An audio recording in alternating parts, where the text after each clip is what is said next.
Introduction. Many Cameroonians and international journalists have had the singular pleasure and privilege of rubbing minds with Dr. Christopher Fomunyo and putting in print his thoughts and ideas on major issues of the day. This goes back to the early 1990s at the beginning of what political scientists have described as the third wave of democratization across Africa. I first interviewed Dr. Fomunyo in 2000 when I was editor at the Mail newspaper. Since then, he has been my main resource person on contemporary national and international happenings.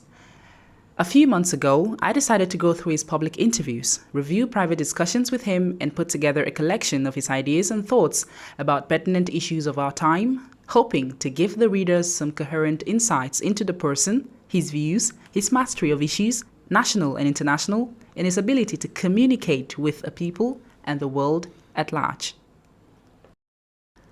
In a society where we often choose our leaders without prior knowledge of what they stand for and how they approach national issues and development challenges, this collection, I hope, would be a breath of fresh air that may usher a different approach to citizen engagement and political mobilization or participation.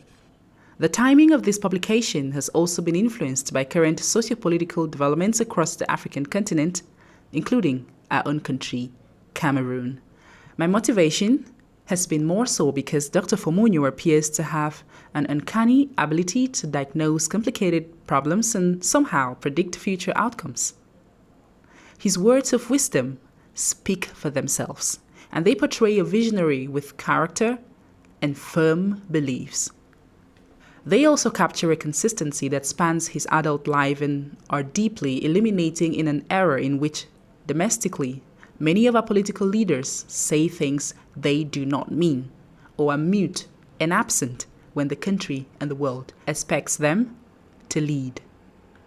As people, especially the youth, search for role models and greater purpose in public service and life in general, perhaps this booklet may inspire hope and positive synergies from Cameroonians of goodwill. I hope his thoughts and ideas will cut across linguistic, ethnic, and religious lines so that our dear old Cameroon may never slumber into the abyss of despair.